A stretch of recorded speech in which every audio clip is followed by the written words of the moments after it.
Right. Wow. It's for mobile homes.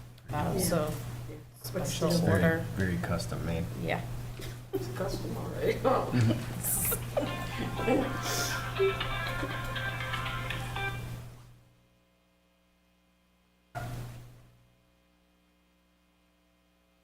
No updated drawing from Prairie.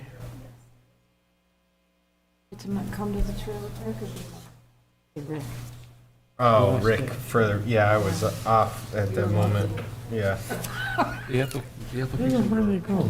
yeah, 444 the thing. that's trouble. Yeah, we don't even know where to begin. Well, we can't yet. Which one? Barber. Yeah. Oh, okay, all right. Plastic. 444.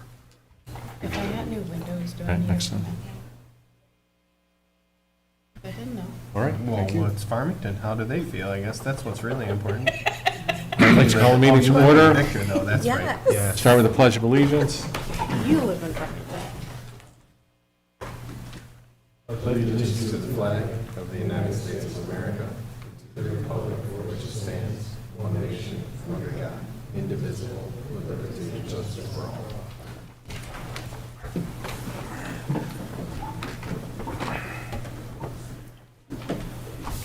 All right, welcome, everyone. Hopefully, everyone is here for the Zoning Board of Appeals. A few housekeeping issues, emergency exits off to the side, out in the back. Restrooms are in the lobby vestibule area. If you haven't done so already, please sign in. There's some business cards in the back table. You're welcome to take them. There's also the agenda and the proposed resolutions back there.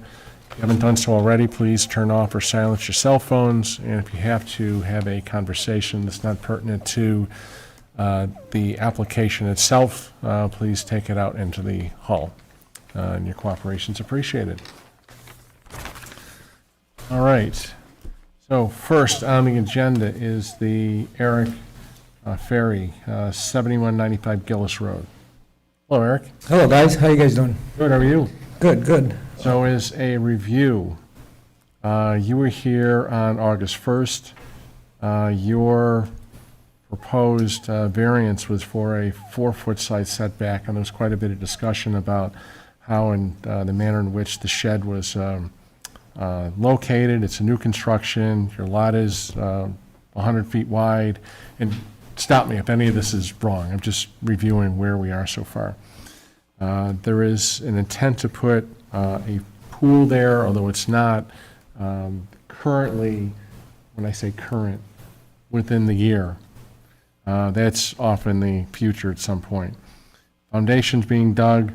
The shed foundation has also been dug as well. There's some issue on whether or not the shed can be rotated. And at the last meeting, when Fred was chairing, this would be on the 15th, there was some discussion about, it went from 4 feet to 6 feet. And there was some still unclarity about whether or not the shed could be further moved to the east and comply with the code. I think you've sent some drawings. So if you have more information for us and further discussion, we'd love to hear it. All right. We'll basically send some revised drawings here, which show an 8-foot setback instead of 6 per photo 1. And photo 2 shows the size of the shed. And the site plan, per the request, I moved the future pool to further to the east to create a flat backyard in front of the covered porch. And the shed is 41 feet away from the property setback from the rear, which we are in the variance code. And per the request, we pushed the shed 2 feet towards the east. And rotating the shed, we would be fighting against the hill, so basically the door would be on the flat part, the garage door and a window. You see some of the elevations and foundation plans on the next sheet shows the sloped hill on the elevations.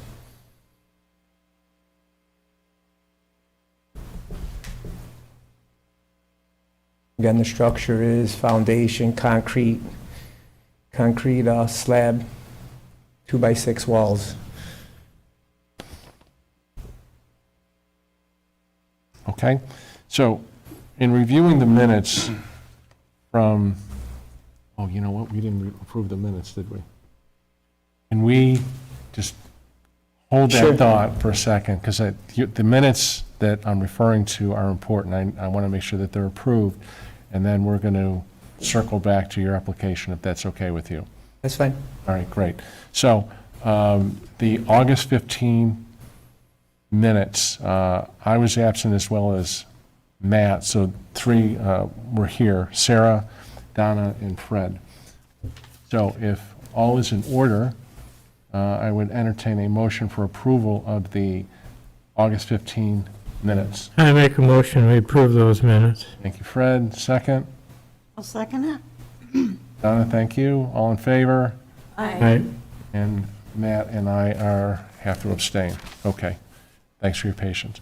So what I want to refer to then is the August 15 minutes, and I'm going to paraphrase it because I don't have the actual verbatim, but in a nutshell, correct me if I'm wrong, the question that Fred had asked is, well, can't you move the shed further to the east and comply with the code? And your response was, we could move it, but we don't want to put it in the middle of the backyard. And the flat, creating more flat space for basically a flat backyard and pinching the shed closer to the corner. Can it be moved to the east and comply with the code? In theory, yes. What do you mean in theory? Well, Is further excavation going to be needed? or further excavation, and then the shed would be basically in the middle of the backyard. And help me understand what you mean by you don't want to put it in the, you can do it, but you don't want to put it in the middle of the backyard. Correct, they just don't want a structure right in the middle and right in front of the covered porch there.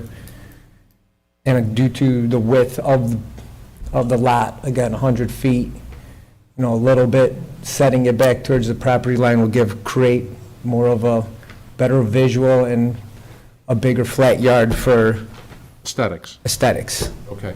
So is it fair to say that you could put it, comply with the code, move it enough to the east, comply with the code without having any further topo issues? The topography of the land, is it inhibiting you from going further east? I understand going back toward the Kioski residence is going to be a problem because there's a slope, I can see that. Moving it to the east, it really sounds like it is purely aesthetics, that you don't want to put it in compliance with the code because of just how it looks. Correct. Okay. All right, Fred, do you have any other questions, concerns, comments on this one? Well, he's brought the drawing up to current. And reluctantly slid the shed over a little bit, then a little bit more. It's a bad situation. The neighbor that was here, no problem there. You can't see it. I don't think you could see it from the road. I'm feeling pretty good about it, even though it doesn't meet the code. Was the neighbor okay with the grading? I drove by it, it was probably 2 weeks ago now, and he took a pretty good chunk out of that hill. Is that what this picture is? Is this picture recent, or is it? It's kind of tough to tell here, but it's about a 18 to 20 foot tall, peak at the top. Just seemed like it was awful close to the neighbor's house. So has all of that there's been grading permits and people have looked at that, and that hill's been, No, the permit's open on the single-family dwelling, so it's just part of their, okay. yeah, they're not imposing, so. It's not a formal site plan review because it's a single-family home, it doesn't go to the planning board and all that. It's a simpler process. Okay, all right. And the Kioskis were here. And then, and the neighbors didn't have any issue with the way it's been regraded or anything? Okay. Okay, sorry, go ahead, Fred. Back to you. He did say that he was kind of nervous about it, and he'd be watching. Yes, so I think he was watching once we dug for the shed. But so And far, then he was worried, are you going to leave it that way? And basically we So described to far- them that we're putting the shed in that, and so far, he's okay. yes. So let's put a name. Bruce Kioski? Yes, Okay. Bruce. All right, just so he and she is kind of tough. Let's create a good record and Correct. make sure we're talking about the same person. Anything else, Fred? Oh, Okay. Matt? I'm still somewhat on the fence. I did read the minutes. Sound like everybody had a good discussion on it. I guess the issue I have is just the size of the shed, right? I mean, if it was just a shed that you'd kind of normally put in on this size lot, this size house, you'd probably be okay, right? An 8 by 12 or 8 by 10 or something to that effect, I think you'd be pretty much right on that line. Do you really need a 16 by 20 foot shed? Yes, I look at that as I mean, that's a 2-car garage, right? well, 24 by 24 is 2-car garage, but again, this will just hold all my dad's gardening tools and basically snow blowers, rototiller, mower, his tools. Again, the garage is small, we're not putting any tools in there just to protect from the vehicles. And again, due to the lot restriction, we thought that square footage and that size of the shed will hold all his equipment slash yard tools and, And I'm just trying to balance I mean, you could have come in with a 640 square foot shed, right? And what those bounds are, because you want a larger shed, does that translate to, we're just obligated to approve some kind of variance because of that particular want, right? And I want to hear what the others have to say on it. I am on the fence a little bit here. But I did get out to the property. I did see what you've done. It's like a nice home and what you're doing there. Like I said, the slope was a little interesting. I think in the minutes I saw you were going to brick it, or you were going to do something on the back of that hill, or you were just going to leave it? well, the back of the hill, I mean, it's like a right angle cut, right? correct, so that's going to be all black. Black, that's Going what- all the way up, and then there'll probably be, I want to say, 4-foot knee wall of 2x6 going around, so the black will hold the earth. So basically, we're creating a retaining wall. And that retaining wall would be how far from the back of the shed? The shed is going to be right up against it? Well, the foundation slash, let me repeat that, the foundation and the black wall is acting as a retaining wall, so basically, the wood would not hit the dirt. So basically, we'll do 6-7 courses of black once we get up to that grade. But in your drawing here, is that wall a foot behind the shed? Is it 10 feet behind the shed? Is it right, those blocks? It's the foundation wall of the structure. Matt, what he's saying is they're gonna backfill against the shed. So the grade will hit the back of the shed and then slope down towards the front. So there will be no space between the wall, the wall of the structure is the retaining wall. Is of the dirt, retaining wall. Like you would backfill a basement. Okay, Okay. okay, I'm all set. Donna? I'm all set. Sarah? So quick question, is it 8 feet from foundation or 8 feet from the overhang? It's 8 feet from the overhang. Okay, so I just want to say thank you, because this is the first time I feel like you took the things that we said, and you took them back and you restructured this. So I appreciate that, and now the way it's presented, now I am in support of the application.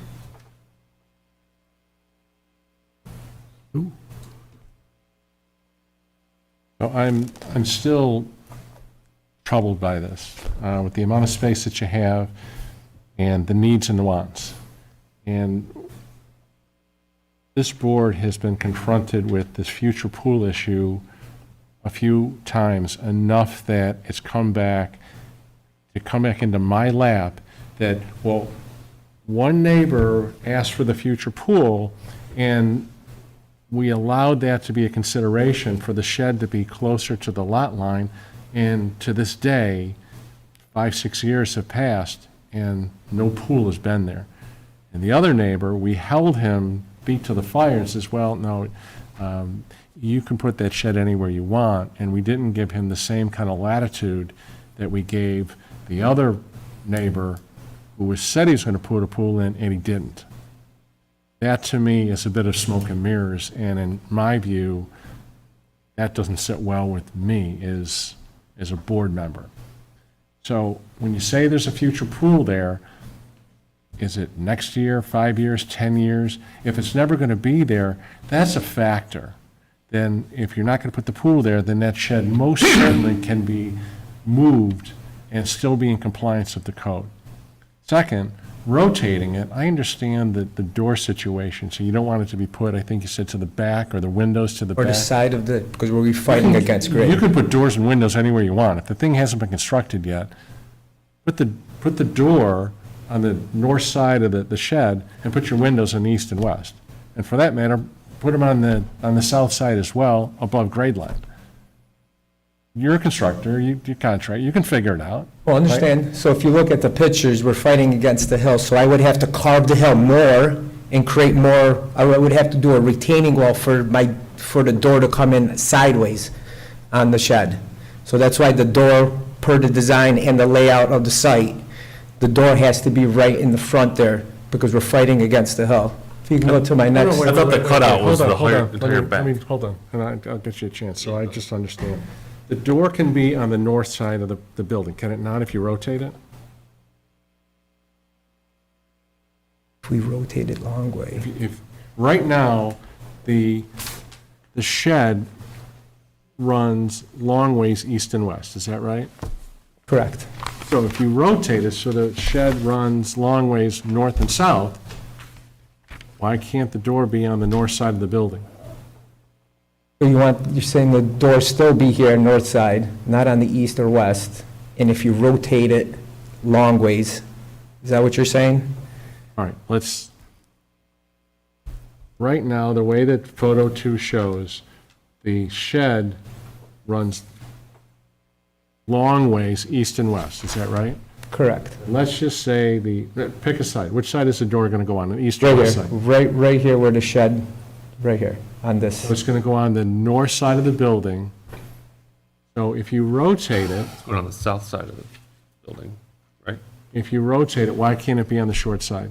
See this grade? This will be all filled with dirt going against, Not or if you we keep rotate the it. structure. Huh? Then if you rotate it, No, so that's what I'm asking. I think what he's saying is this is still going to be filled. I was of the opinion when he described it that the whole back lot line was going to be carved out. You're only carving out a portion for the, Shed location, and that's it, and then Alright, everything's gonna be regraded so it matches and we can have proper water damage. would be filled back in. right, I understand that the grading diagram. And if you rotate it, the grade is still going to be with the same line, but it's going to be on the long side of the building.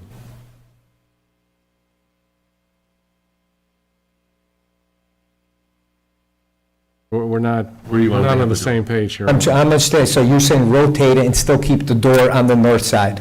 That's what I'm understanding that you're saying. Correct.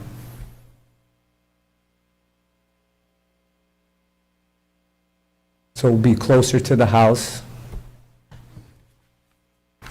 So if we rotate it, What it'll I'm be... trying to really wrap my arms around are two things. Is that shed can be put in some place on that property without any need for a variance. And the other piece is the need for that much space. And you have a shed of 320 square feet, in addition to a one-story garage of 700 square feet, that's 1,020 square feet. The one-story garage measuring 28 by 26 is a two-car garage, is a deep two-car garage. That's a Right. lot of stuff. It's a lot of lawnmowers, tools, and, Again, we have a set of stairs in the garage that takes up 6 feet on the back of it, so the cars bump right up to that wall. So there, again, the depth of the garage and the width is 24 is pretty standard, so you can fit 2 cars on the side, and on the back of the garage and the set of, on the blueprints that are submitted, there's a set of stairs for access to go right down to the garage, I mean, going down to the basement. So half that garage is eaten up by a set of stairs.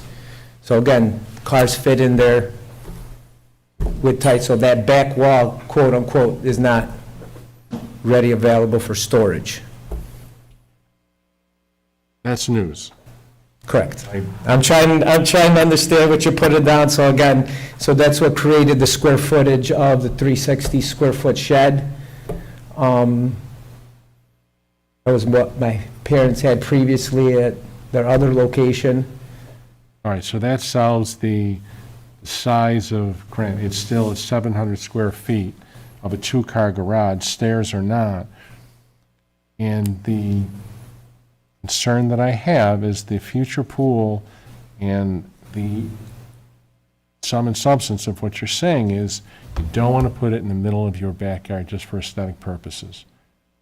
And location too. So once, again, like you say, 8, 9 years. So if they sell, if somebody rebuys the house, sells the house, wants to put a pool there, they're gonna be like, oh, I'm not gonna buy the house because the shed's right in the middle of the backyard and I can't put the pool there.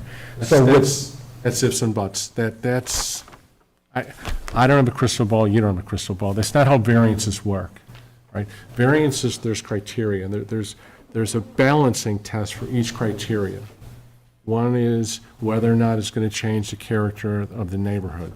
Another is whether or not the request for the variance is substantial.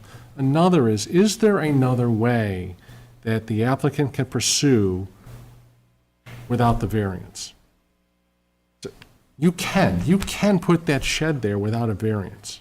Granted, that's. correct, but it's in the middle of the backyard. So if you went there and it's like 100 feet, that's not a lot. And if you visualize moving that right in the middle of the backyard, again, it's an aesthetic look as well. And like you said, we're not making it look bad. We're not in a neighborhood. Again, we're not close to any other houses. 8 feet is a little less than a 50% ask, right? You need. Need could be 15, so feet I'm a little bit over, Over, yes. thank you. So that's what Fred was saying, so I was complying with him. We'll keep pushing the shed closer into the backyard. I do appreciate, I think we all do, we appreciate your efforts on trying to make this work and still comply with the code as best you can and get the need and the want for a variance. Donna, where are you on this? I'm okay with what he did with 8 feet. He's not in a development. And if I'm looking at this correctly, where the porch is there windows there? I wouldn't want to really look out my window at the shed right on top of you, but that's just me, my opinion. What would you think, the whole idea of the view off the back porch, he's looking into the side of the hill. He's made an issue of the steep slope, and then you see the Kioski residence, unique as it is. You're seeing the roof. What, Well, basically, Askew residence has these 8-foot shrubs on the back line, so basically they hid from looking down and also for us looking up.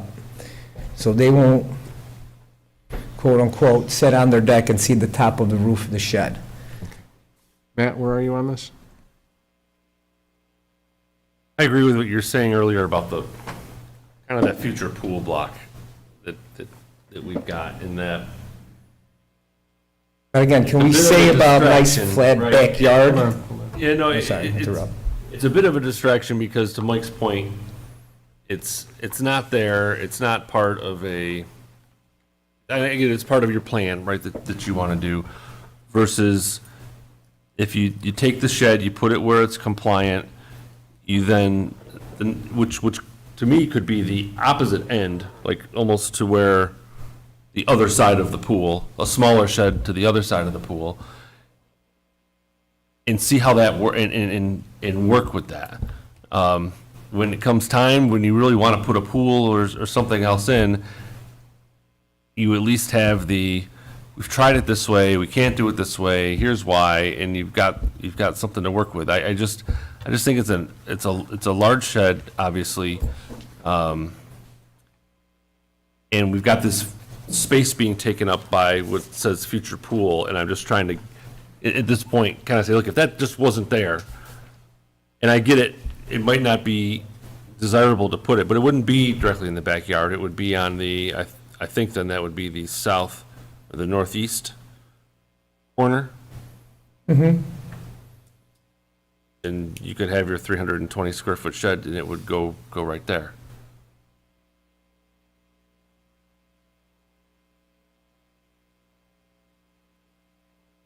And I just designed it for, I if next person that buys a house wants to do a pool house connected to it and the shed there, again, that's I enough. know you're trying to like You know. solve for all things, right? But and Mike talked about earlier, we can't take all of that into account. We got to take what we kind of have in front of us.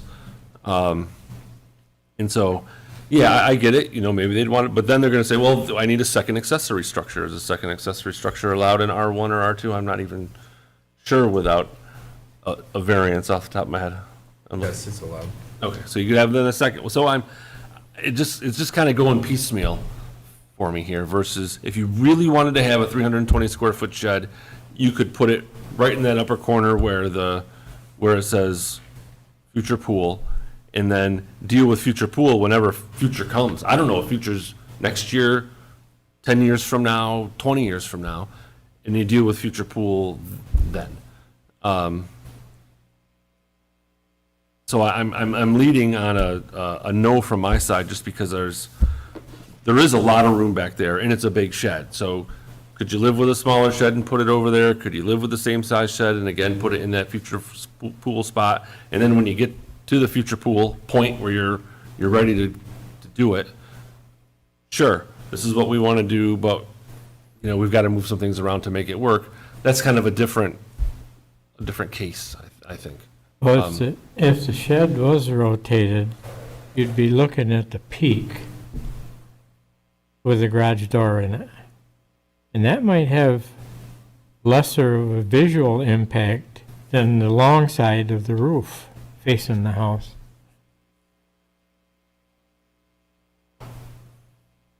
Yeah, I kind of looking at it as obviously the size of the shed is always a self-induced, it's always a self-induced factor, right? Correct. One man's 320 square foot shed is another man's 100 square foot shed. It's depending on how much stuff we have. And I'm just trying to balance here that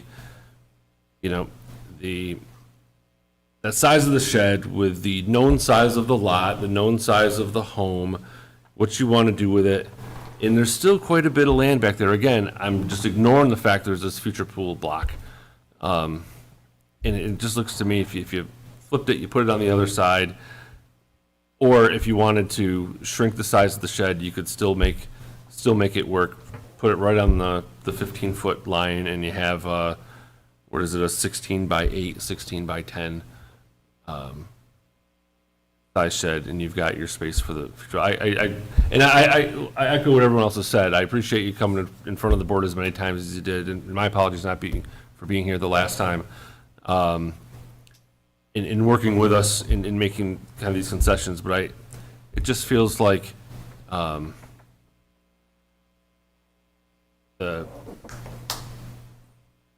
Again, it's a visual thing, so if we put the shed on that side, from the family room, looking out the windows, you'll see the shed. Again, it was just basically just a visual thing, and again. I look out my back filling up- window and I probably see 6 sheds. My neighbor has a shed in my hall, the other neighbor's got one, and it's all good. It's the neighborhood I decided to live in. We all, Understand. enjoy the communal backyard thing. But we've got the pros and cons. I see a pool, I see a basketball court, I see sheds and all that other stuff. And it just, as much as the aesthetics can come into play, it's not a trump card to say, I just don't want it there because I don't like the way it looks. Again, not the way it looks, I'm just saying creating the backyard a bigger space. So it's not just cramming everything in the middle. So it was just trying to do something for, again, don't like we say, a future pool or a future pool house and a shed. And if you want to maximize the lot, again, But couldn't your future pool slide to the west to where a portion of that shed is today, and then the shed goes to the east of that in the space that's remaining?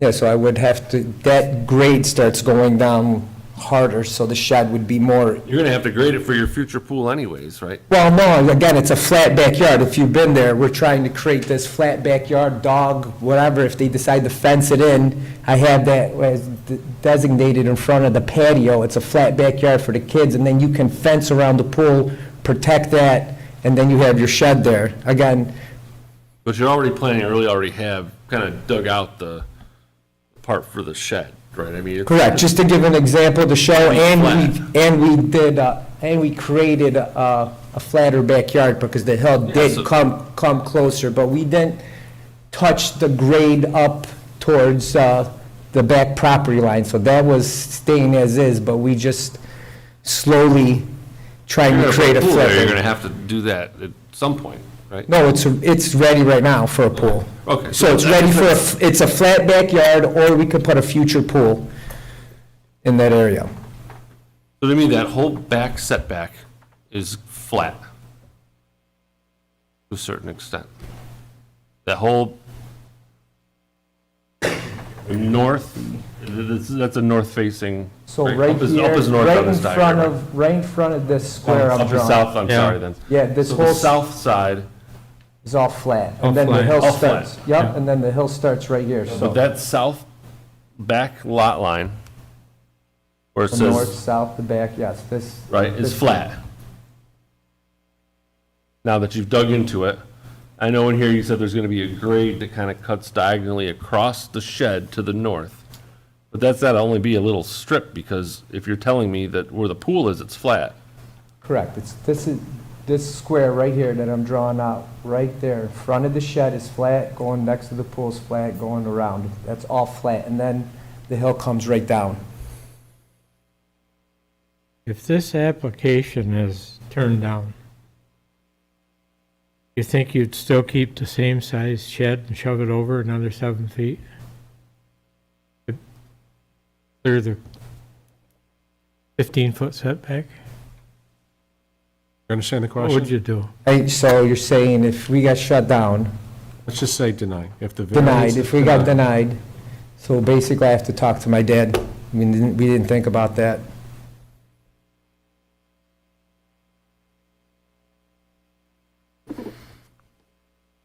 Okay.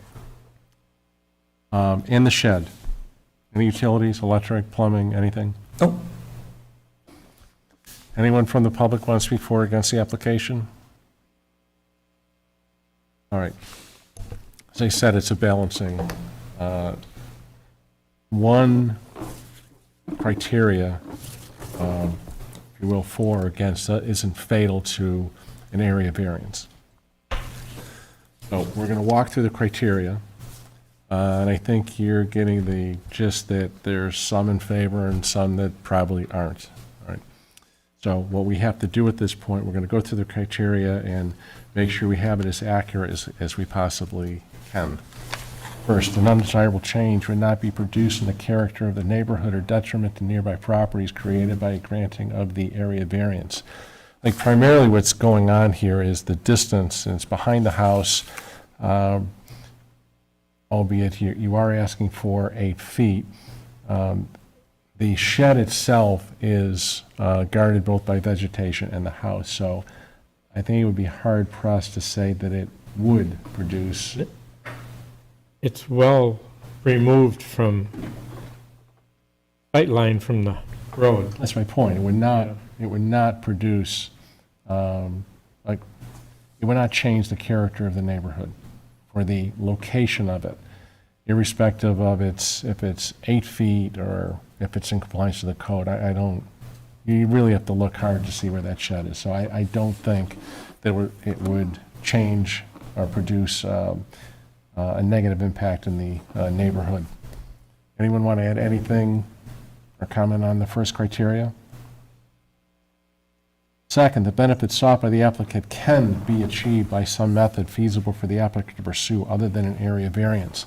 I don't think there's a question that you can put that shed in the backyard and you don't need a variance. That in and of itself clearly indicates that you can get that shed back there, but you don't need a variance. Anyone want to add anything or comment on the second criteria? Third, the requested area variance is substantial.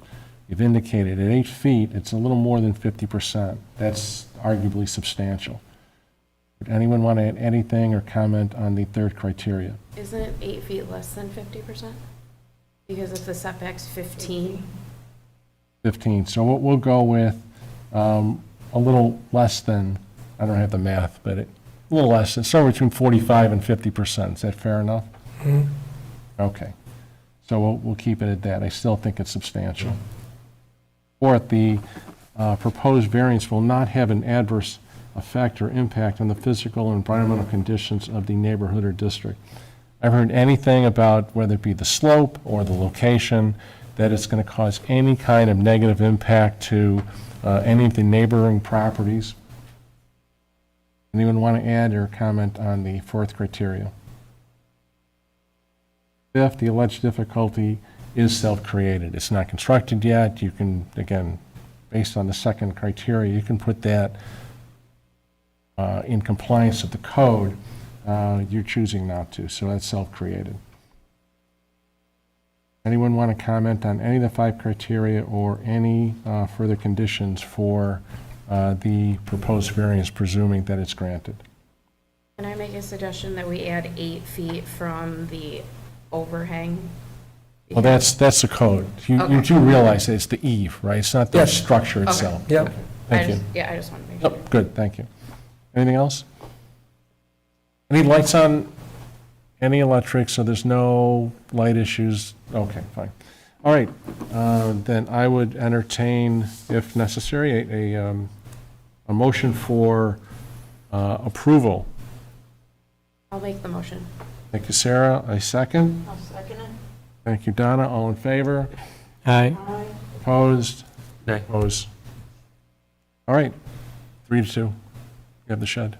Thank you. You're welcome. He's done a good job identifying the side yard line, surveyed with a Yes. string down it. Yeah, thank you. Your work's appreciated. Yes, thank you. Thank you, guys. Okay, a thank good you. night. Have a good night.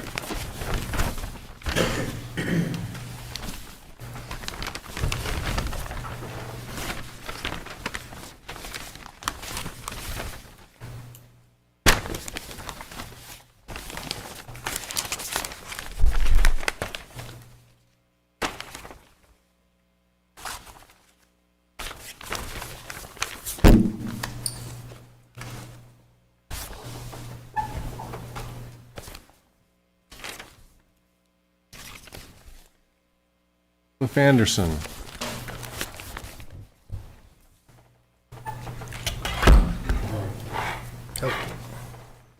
Yeah.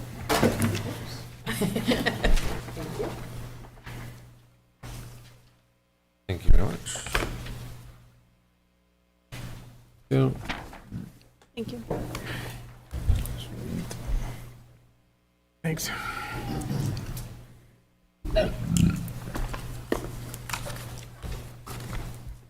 Good Okay. evening.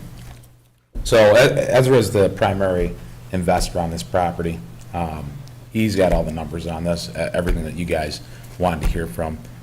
We were here. Did you say your names? Oh, yeah, Clifford Anderson. And I'm Ezra Caraco. So he has all the information pertaining to this property. You know, I had put forth the motion for him, you know, to come before you guys. to at least hear out this variance. You know, I'd be the person performing the tasks and duties on the property, you know, and he's gonna be able to better explain this spreadsheet to you folks, and where his actual location of funds are coming from, okay? So with that in mind, I'll give it to him. Okay, Good evening, everyone. So when I purchased the property, it has 3 meters of electric, 3 kitchens. So it was, and looks like for 20 years or so, it was like that, you know, there. So when I purchased it, yes, it's written as 2-family, and I didn't pay attention at the closing papers, so that's my mistake for not doing it. But right now, if you look at the numbers, so I have on the left side, it's 3 units and the income, and on the right side, it's the 2 units. The expenses will stay the same expenses. You know, that's nothing we can do. If it's 2-family or 3-family, the expense will stay the same way. And then the purchase price plus the work that needs to be done. There was some work that we have to do, some structure work, you know, foundation and some beams that surprised us that we had to do it, but that's a must for safety. And basically, if we look at the bottom line of what I'm into the property and the income, you know, it's $476,000 would be a give or take, you know, the expenses on it. And the bottom line, if it's 2 apartments, 15,000 net, and if it's 3 apartments, it's 23 and change. Now, that's without a mortgage. If I'll take a mortgage, I'm most likely not gonna make any money on this property. Now, the prices since I closed until now of construction went up, you know, I don't have to tell you, material and everything else went up a lot in the last year. So I need your help if you can take a look and see what can be done as far as keeping it as 3-family, which was like that for 20 years, so I can make some profit from this. all right, you mentioned mortgage a couple of times. So tell me where in the spreadsheet the mortgage number? There is no mortgage in the expenses. In the expenses, there's no mortgage. Meaning if I put a mortgage, I'm gonna be much less. All right, so there's where I'm driving at. The criteria that we look at for a use variance, we've talked about this before, you have to comply with all of them. Unlike the applicant before, where it's a balancing test, you have to hit all 4 of these. All right, so far, so good? Yeah, And one is whether or not you have a unique hardship, and whether or not you can get a reasonable return on your investment. So the code really doesn't, or at least the criteria doesn't really factor in whether or not you have a mortgage, whether or not the interest rate is 2% or 20% or somewhere between. That's, all due respect, that's your problem, right? The reasonable return is, this is a rental unit. Can you, as a homeowner, an owner of the property, get a reasonable return on that investment, on that property? Can you get it with 2 units? Can you get it with 3? I think what you're showing here is that you'd rather have 3. I mean, we are in a capitalist society. You're going to do better if it's 3 units as opposed to 2. But what I'm seeing here, and correct me if I'm wrong, you could do it with 2. It's tighter, it's more challenging, but you can do it. You still can get that reasonable return with 2 units. Is that, you're nodding your head, is that accurate? Am I missing something? I'm respecting what you're saying. There is, you know, some return, but the return is very, very, as an investor, putting money in, I'm not sure if it's worth it for me to put it so much. Right now, I'm in the beginning, so I have the option of doing it or not, but if I'm going to go into it, there's a lot of surprises. As you all know, when you start doing construction, there's going to be more expenses to it. Sure. And So- the element of, it's a fact that there are 3 electrical meters there is irrelevant. because it's the code, you can have two. How it, I think we've all agreed, how three got there, I don't know. That confused me. Anybody, somebody knows, but Yeah, nobody I knows. understand. So to comply with the code, we're looking at 2 units and you want to go to 3. It just as a matter of convenience, if you will, that there's already that third meter there. And the question then becomes whether or not you, as the applicant, can show us that you can't realize a reasonable return on that property unless you are permitted to go get the variance, the use variance, and go for 3 units as opposed to 2. That's the nutshell that we have. Did that make sense so far? Makes sense, yes. Okay, so before I open it up to the board, anything else you want to add, comment, let us know? I think what Eddie's trying to say is the hardship for him as an investor in the property is the factor for him is the longevity in which it would take him to get that return or the investment back. You know, I think that's what his hardship is going to be, you know, opposed to having, you know, what he's throwing out the mortgage term, you know, 30-year mortgage or 15-year mortgage, just sheer by the numbers. You know, you look at it, and is it worth him to invest in that property, $500,000, $750,000 in order to bring it up to code and have a reasonable return that would, you know, be beneficial for him as an investor? I think that's what you know, is a factor. I agree. There's multiple factors involved.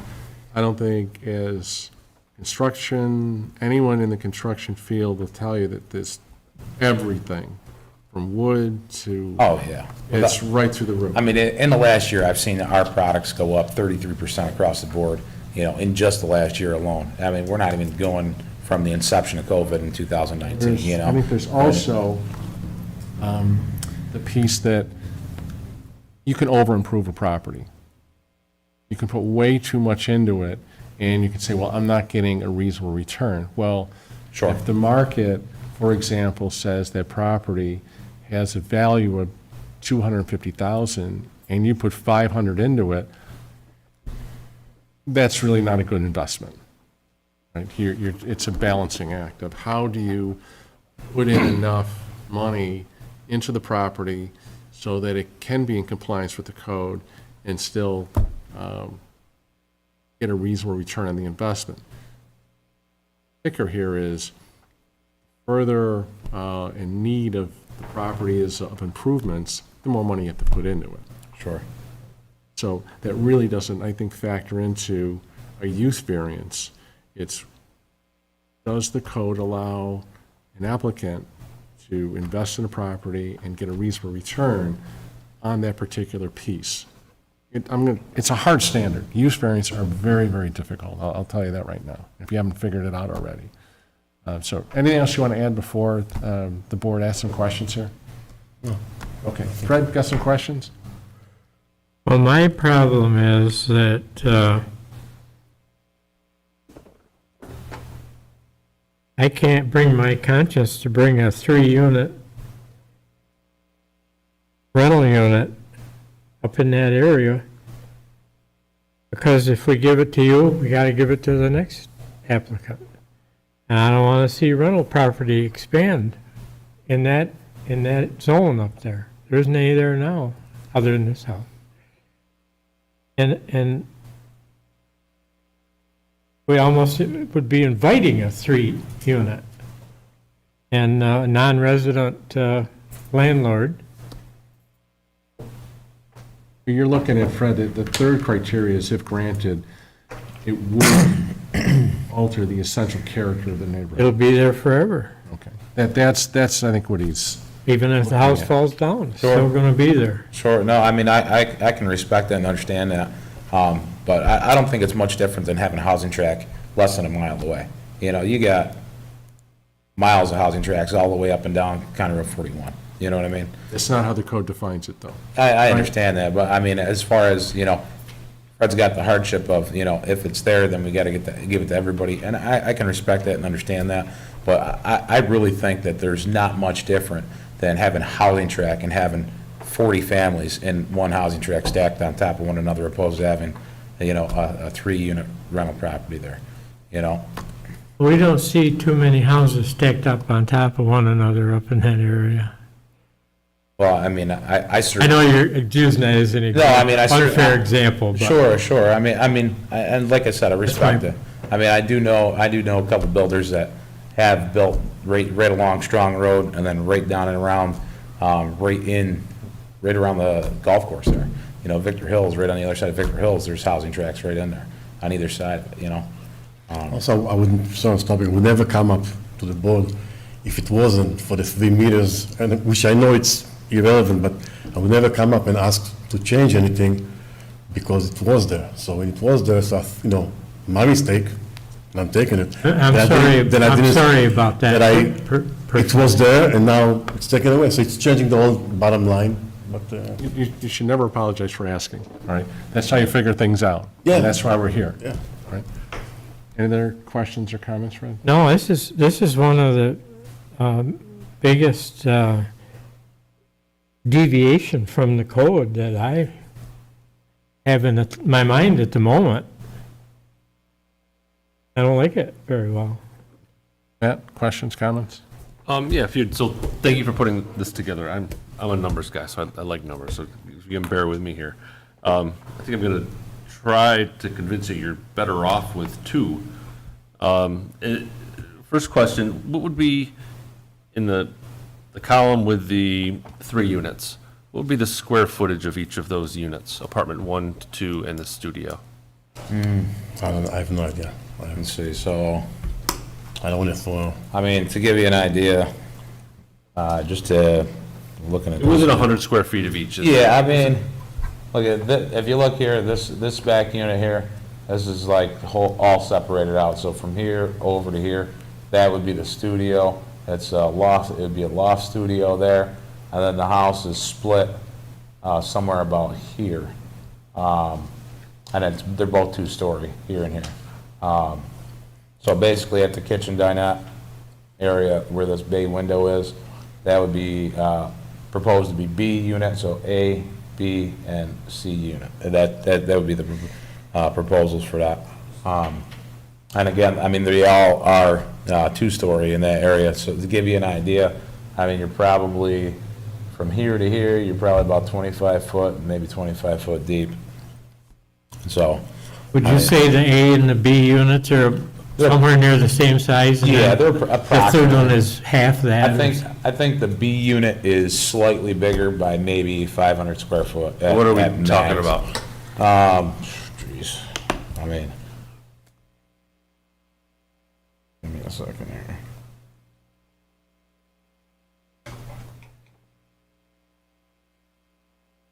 Approximately 1,250 square foot in both A and B unit.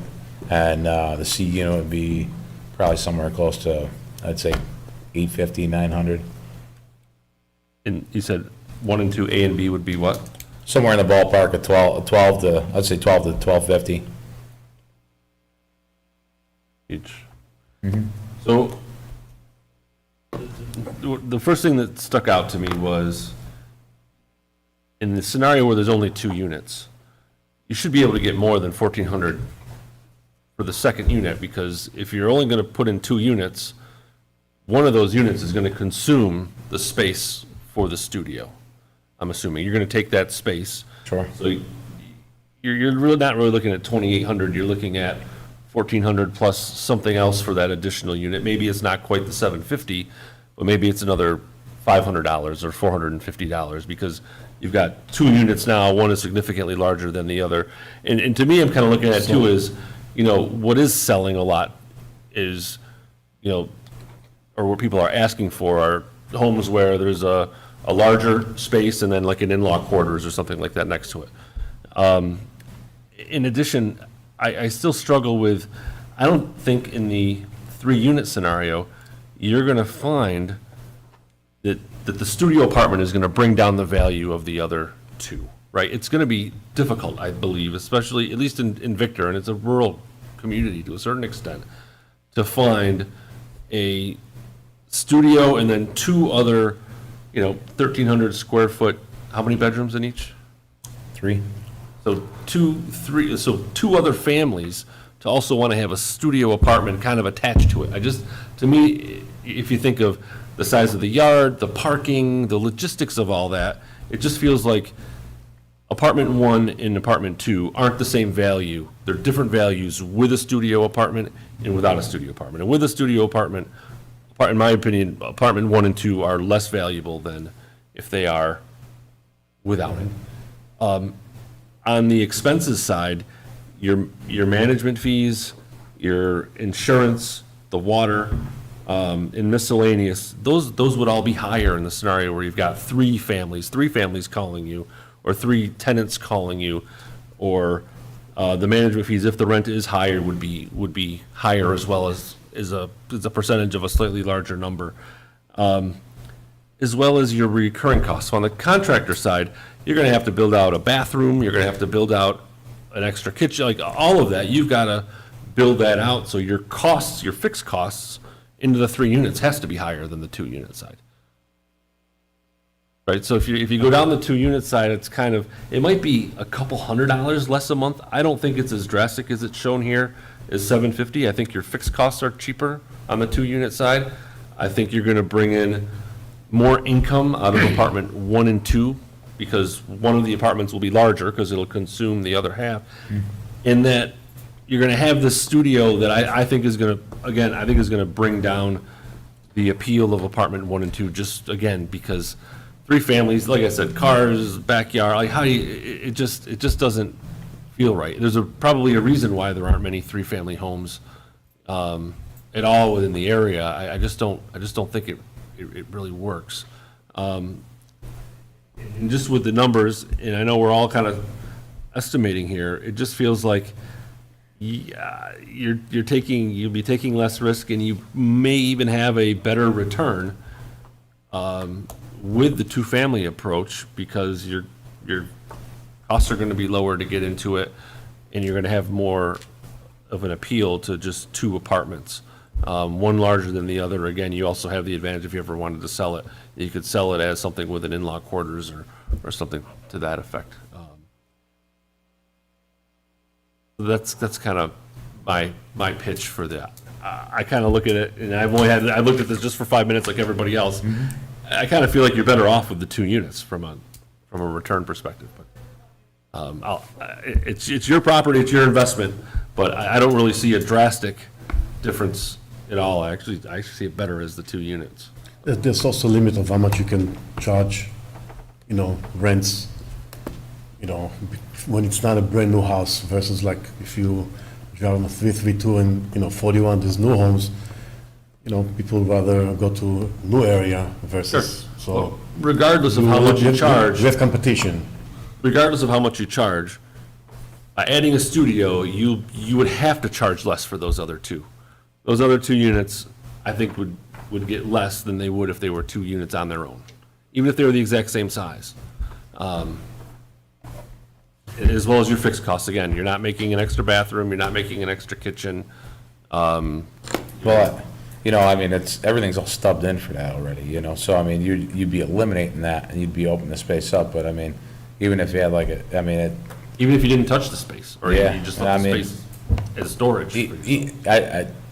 hypothetically, it sounds great, but either way, it still has to be finished, So you're gonna be losing a few things, but not very much. Yeah, but finished You know? doesn't mean adding a bathroom. No, adding no, a kitchen. certainly- Right, I mean, certainly it all that doesn't. stuff's expensive, right? Yeah, no, certainly, there is an expense there, but as the property sits now, like, it does have to be reworked, Sure. So there's, doubt we're about it. talking about, tub, toilet, and sink, and, maybe 5 boxes for cabinets, 6 boxes for the space in the studio. Countertops So- and flooring and then the plumbing and all of that. We all know it all adds up. It's all gonna have to go in there one way or another because of the way the property sits now. The property sits now where all that was already out of there when it was purchased, you know what I mean? So, or a vast majority of it was, I should say, not all of it. But, so no matter what, there's that inception of costs in there is always gonna be there to get it livable, to get a C of O on the property. You see what I'm saying? Yeah, you're gonna have to drywall it and frame Yeah. it and all that, but I don't think he's gonna force you to put in a kitchen or a bathroom. Oh, maybe not a kitchen. That's what I'm bathroom. saying, is that- I that's guess cost. what I'm trying to make you realize, Matt, is not being in the property itself, is you could eliminate the toilet, tub, and sink in that studio, you could eliminate the kitchen, but they're, there's a vast majority of that is still got to get finished one way or another, so you still need floors, walls, ceiling, all light fixtures, stuff like that, you know? All I'm saying is, one path is cheaper than the other. I don't want to tell you how much, Oh, but one sure. has to be cheaper than the other. Yeah, no, I mean, certainly, you're cutting costs in certain areas, And absolutely. convenience for the tenants, so there's now 7 bedrooms, right? And so cars, all that kind of stuff, the site is not conducive to having, let's say, 7 cars or 5 cars plus someone that wants to have friends over.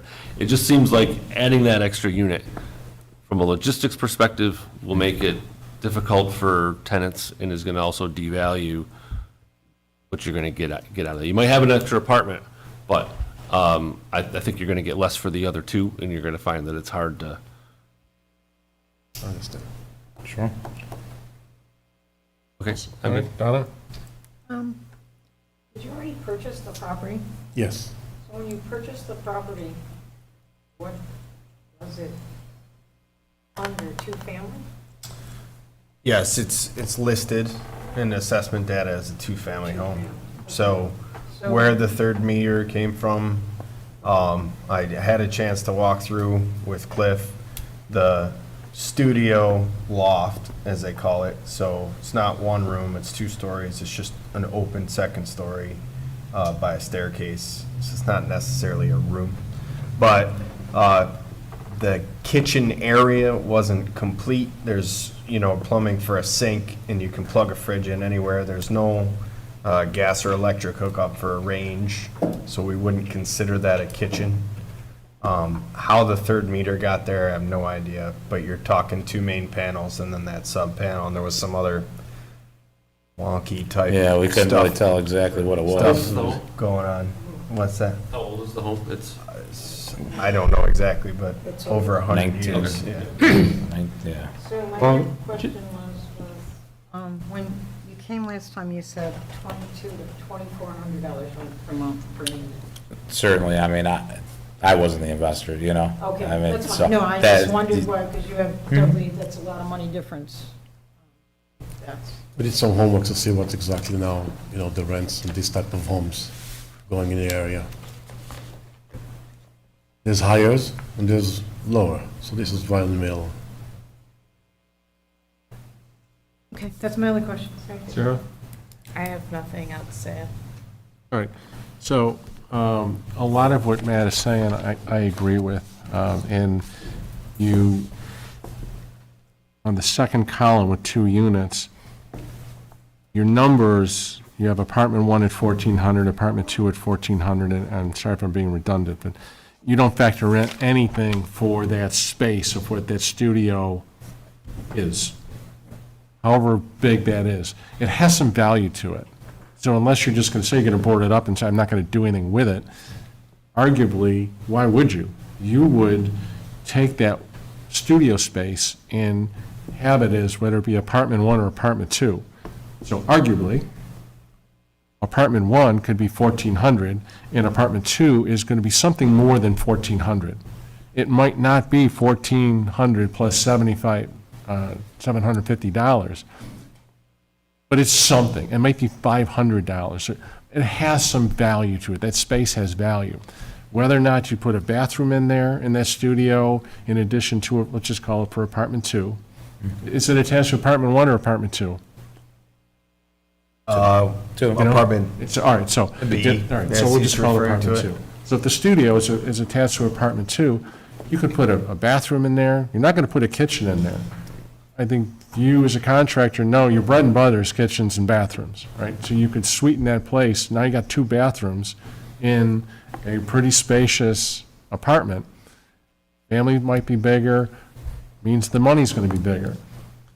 And I also have a little trouble, too, when we're looking at the criteria of competent financial evidence, $1,400. I don't know where you got that number from. You're not quite, and I know you don't have it memorized, but it's about 1,250 square footage, The code, what we're really left with is having some hard numbers. This is the square footage. This is what the market is going to hold for a 1,250 square foot apartment. Goes for X amount of dollars. It's really not much different than, how does anyone know that a house on Main Street, when it goes up for market, is going to sell for whatever the number turns out? Research is done.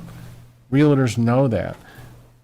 I don't know if that's 1250 is right or wrong, but if we're going to assume that 1250 is right, Matt's point is well taken, then, that studio does have some value, and it's going to be something more than 1250, which then the bottom line turns out to be, your difference, it might be a couple $100 in the course of a month. You're going to make money on it. It might take you a little longer to do, but you can make money on it. I'm not seeing anything that tells me otherwise. So correct me if I'm wrong. Tell me I'm not I looking can tell you at it. that this one here is, I haven't even, and it's, you said before, mortgage is your problem, meaning, it is what it is, but I even taken some of the money out to get some, there's gonna be a lot of money for me to put into this location, and, it's gonna be very hard to recoup this money, many years. Don't most, I know it's a, I understand most investors buy property cash. They use as much money as they can, so they don't, it's that Dave Ramsey thing. If you're taking out a mortgage, you're paying for it twice. You're paying the bank and you're paying for the property itself. So the more of your money that you can, right? You know that, you're an Yes, investor. but, money finished at one point. So if you want to continue buying, you need to refinance, take the money and go somewhere else, continue. If not, you'll stay in one place. So that's And not also, all properties are good investments, are they? Not so much. you have to, it depends, we can have 10 people doing real estate in a room, and each and everyone doing it differently, and they all, Do you think that there's anything else that if we gave you more time, that you can show better financial evidence that 2 units isn't going to work? I think so. I think so. What would you show us? If we gave, and I say if we gave you more time, what would you Because show? maybe I should do the measurements of the apartments and see exactly what it is, see what it is, and from what I see in the area, I won't be able to get so much money from this particular, apartment. You can get another $100, $150 more, maybe. Could be, there is value to it. It could be a den, you're right, it could be something that, a TV room, but you're not gonna get so much out of it. So much, you're not gonna get 750, maybe 100, 150 more, could be. All the You're all also the not gonna have the doubles. additional cost to finish it and market it and insure it and all that, right? You're not gonna have that cost. You're using your own money. And it adds up to, say, $30,000. Another piece of information that I'll offer is, I've mentioned this to Cliff, is when you go from 2-family to a 3-family, it's not a 3-family, it's a multi-dwelling. The building code and the restrictions change. You go from residential code to building code. The classification of the building changes. The cost you're gonna have for fire separation, sprinkler systems. I believe you're on septic there. There's gonna be much more cost if you kick into a multi-dwelling versus a 2-family home.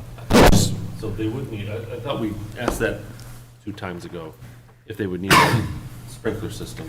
Not for a 2-unit. But with 3, they would. We brought it up, and I don't know if there was any outline to that, and I know I deferred to you on that, Adam, and talked to you about it. I thought it was after 3 stories, it required a sprinkler system. That's not the case here.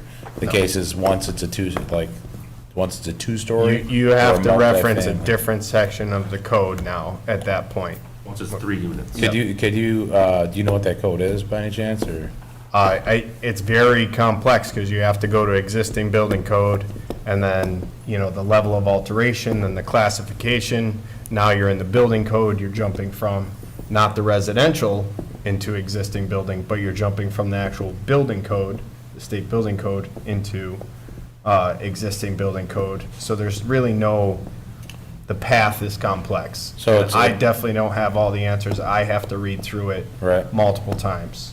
So I just want to let you know that there is a huge trigger there once it changes. Just so he understands, the trigger is the third unit. The trigger isn't the 2 stories or the 2 units. Right. I mean, that's understood. I guess for me, you know, and this is just curiosity, you know, is do we have a definitive answer to, does that property need a sprinkler system in it and in the entire unit? You know, because of that, and what you're telling me is there's a gray area, is that what I'm understanding? There's a gray area, How you about don't if- have an how about if we exact do answer this? to that? If the board desires that giving you some more time to get competent financial information regarding rentals, and hold the sprinkler system off a second. Main Street is filled with rental properties. Yeah. There should be some data, if you're going to invest in rental properties, how much do those go for? What's the space? Because you're not going to pull a number out of the hat to say, oh, $1,400 for this unit. You're going to do your research. If $1,400 and it turns out to be it's $25 a square foot, if that's the going rate, that's the going rate. I don't know what the number is, but it's not for me to tell you what the number, you need to tell us. Here are the financials, here's what rental property goes for, whether it be by square foot, and if you say Main Street is approximately, and don't guess at it, because these numbers, all due respect, you're guessing at them. If you can provide us with what do rental properties go for? Fine, you can use something in the area within, I'll give you a 1.5 mile radius. Should be plenty of space that you'll find rental units. What are the numbers? How much they go for? So now we really can start plugging number in on what does this go by square foot? And what's the square foot of each individual? So the studio, apartment 1 and apartment 2. Then what I'd like to know is apartment 1 and apartment 2 plus studio. So now we can start to figure out, this is what a reasonable return is after all those improvements are done, how much it can be your return. And the improvements, that's more on you, that's the mortgage.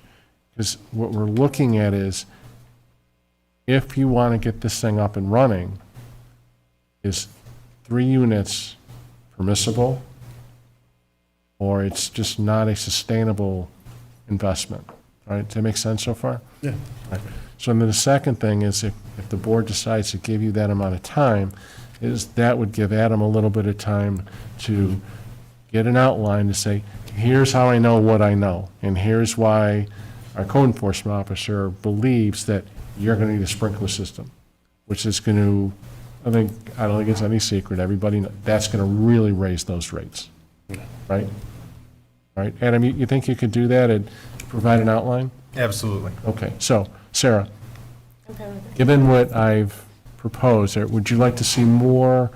The only thing I didn't necessarily agree with was the comparison of rental in the village versus where they are. Okay. Because the village, you could potentially get more money because there's things in walking distance, opposed to where they are, they can walk to the golf course. So that's really. That's the a good point. closest. So I just think that comparisons out more in like a rural area would be a better comparison than something within the village, is my thought. I would echo that, so if you want to put some village rentals in there, fine, but fair comparison, comparables should be as close to what that looks like in that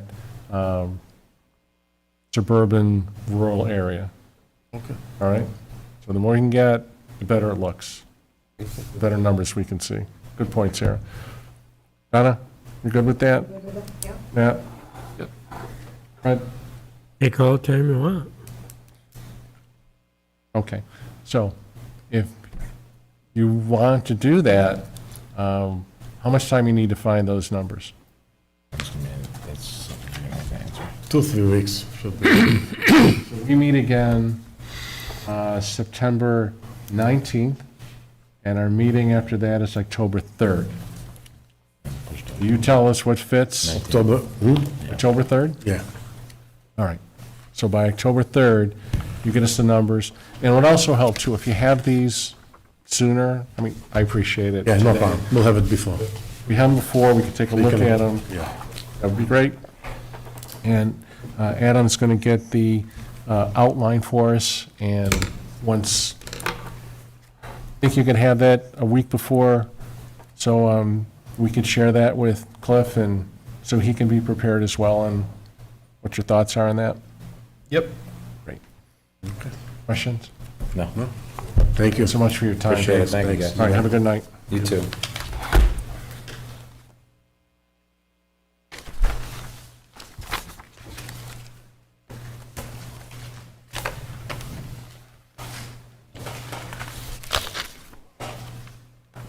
Victor Square.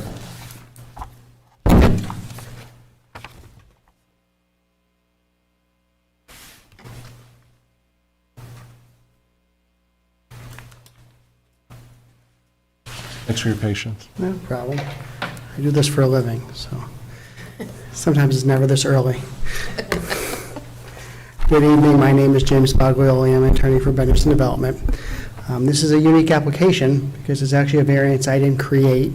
I'm doing it to satisfy the planning board, so I'll walk through it with you. We own Victor Square and Victor Crossings, which is a shopping center anchored by Walmart. They share an access on 96 with a signal, and then there is a dual driveway system that the planning board required to be put in when we initially built Victor Crossing, which is the larger of the two shopping centers. The next slide, please. Oh, I got the, sometimes I'm not used to doing that. Hang on. Oops, I'll go back. In May, we submitted a site plan to add a 4,000 square foot addition to the end of Victor Square. That didn't require any variances, and this is the plan that we submitted. The property line for Victor Square is right there, with Victor Crossings being on this side of it.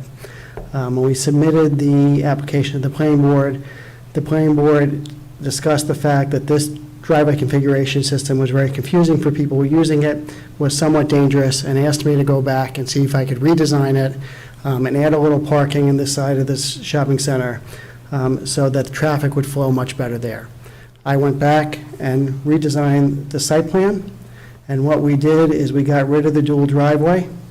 We added a parking field here, a small parking field, and it generated one variance for each project. And that variance is the property line runs down the middle of the parking field right here. So we don't have the required setback between the two properties because the line runs through the parking lot. For all intents and purposes, it flows like a parking lot for a commercial shopping center. We did agree to a condition that I would execute and record a reciprocal easement agreement so that if any property was ever sold, there would be cross-access and cross-parking, and they could never block it off and create a situation where we had a parking lot without a setback. So that is basically the project. The only variance I need is one for Victor Crossing, one for Victor Square, so that I could fix this driveway and build this parking lot. All right. So, I think you're aware. County Planning Board needs to take a look at this. Yes. So we can't do anything Yep. today. Looking at the Planning Board review, do I understand it right that there is a proposed 4,000 square foot addition to the Bassett building? Is that already been done? No, so that's what started the project. So if I back up, there's nothing there now. I submitted this site plan to the planning board in May with the addition. They asked me to fix the driveways. That's how we got here. So there was some discussion about there not being any impact to the conservation easement. Yep. Where is that? The conservation easement is not built on. It ends right there. You see where that trees end? We purposely, the formal site plan submittal, which you have, shows it called out, but we avoid the conservation easement. So the proposed additional parking spaces is not going to have any impact on the conservation No, easement? it is not. There's no issues with emergency vehicles? Nope. Right. It actually improves the circulation for the emergency vehicles. So the total amount of new spaces that you're gaining is how many? About 15 total. All right. Sarah, questions, comments, concerns? So it's a parking lot over 2 parcels, pretty much. It's a parking lot over 2 parcels. So what if one parcel no longer stays you as ownership? As I noted previously, we're going to record a reciprocal easement agreement. Okay. That agreement is in perpetuity. It can't be changed. And what it requires is that there's always cross-access and cross-parking. So if we ever sold one of the parcels, this would go on the exact same way it is. No one could change it. So then who maintains it? In the reciprocal easement agreement, it calls out who maintains the parking lot. And this makes it safer there? It makes it safer because if you go back, It just makes me think that it doesn't, It- but it- that's just, it actually does. They when people come in here, they turn quickly off this driveway, and then they're trying to make a quick decision on where they go. It was originally put in because at the time, the planning board wanted people to get behind the building. I wasn't working for Bench at the time. This new configuration brings people right out across the front or right into the parking lot in this area. And it moves the decision point further up, away from the driveway. That's a quick-moving driveway, that section, is where we're in there, and people are going back and forth in here, so having anyone make move quicker into the facility. The planning board, I believe, did make a positive recommendation on this. And we don't need it for the 4,000 square foot built expansion, so it's not tied to that. They just asked me to do it, so I'm here. that's all I had for now. Donna? That? No, I concur. Even just looking at it quickly, it doesn't make my eyes hurt as much as the current configuration. I've gone through there many times too, and it is confusing, so I'm okay. Fred? Nah, it seems like a halfway good idea. I'll take a halfway good idea. I don't think the first design was a good idea to begin with, so we're heading in the right direction with it. It's an improvement. It's an improvement to that. That was no good idea. So the Victor Crossing, Victor Square, it's just the mirror image of Yep. the application, and they need to be together. It's the same variance for each property because of the line. Okay. Anyone want to speak for or against the application? What am I missing?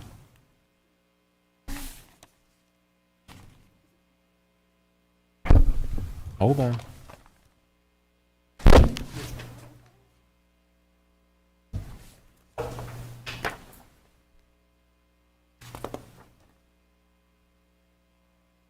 No, it's okay.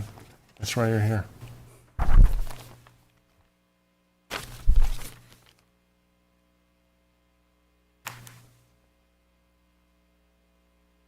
There was an email from a neighbor. Dave Anderson?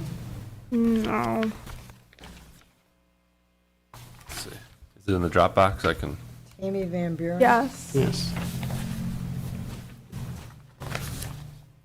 Oh, here it is. Neighbor correspondence. Yes. Lisa I- Boughton. No, two Lisa Boughton, obviously. Amy Van Buren. I didn't get it, so.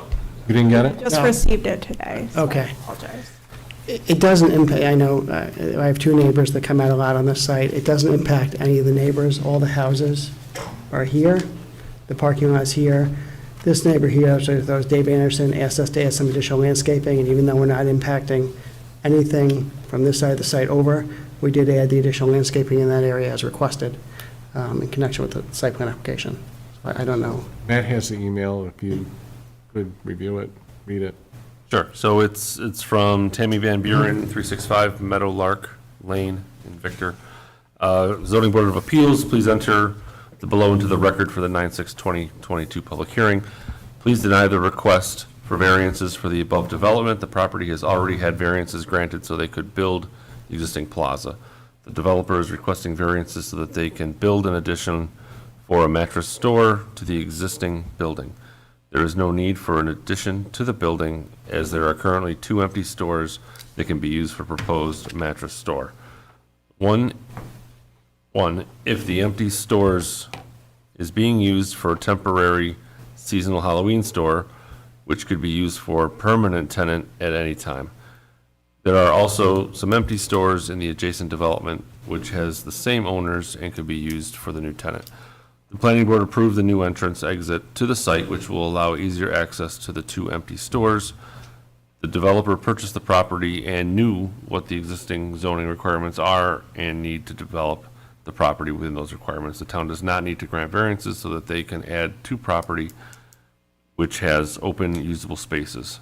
If the existing spaces do not meet the needs of the tenants that want to occupy the space, then perhaps they need to look elsewhere. Please take the above facts into consideration and deny the request. Thank you, Tammy Van Buren. Thank you. I can address that. The variance is not related to the addition, so I don't need the variances. If this got denied, the 4,000 square foot addition is permitted as of right. So I don't need the additional parking, I don't need the connection. So that, she ties that to that, so that variance is not related to that. It doesn't impact any of the neighbors. It actually improves the existing situation. We do have some vacancy in the building, but we are actually negotiating with some different types of tenants for that vacancy.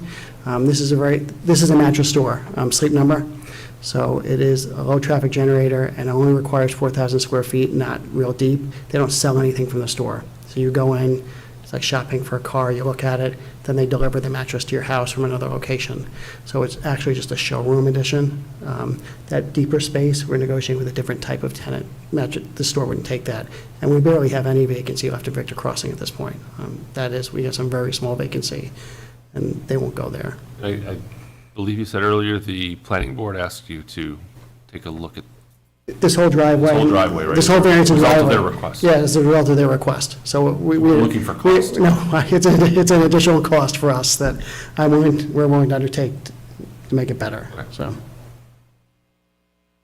So, stated a different way, if we could, correct me if I'm wrong, if this board at some point denies the variance, you're doing this project anyway. You have Anyway. approval from planning board, you're gonna go ahead with it, and you Yeah. just, the driveway, that's just gonna remain as is. As is. Understood. Yeah. All right, anyone else? All right, then, planning board, county planning board It's in a week, right? is the 14th, so we'll see you here on the 19th, Thank you. all right? Have a nice night. Thanks for your patience. Thank you. We have to do anything formally with the second application? Or is this just covered under? This, You have to ask the public for comment on the second application as well, that kind of thing. You probably do have to open it and ask for comment. we can, does the public have anything? There's no one here. All right, we'll do it again the next time, back on the 14th, but yeah, it's a formality. Have a nice night. Thank you, you too. Adam, anything for us? You good? Anyone? Ed? Just, sorry I was late, budget meeting, working on the budget for 23. Everything going okay? Good. Very good. That sounds good. All right, I would entertain a motion to adjourn then. I'll make that motion to adjourn the meeting. All righty, all in favor? Aye. Aye. Very good. Have a good night. Thanks so much, everyone.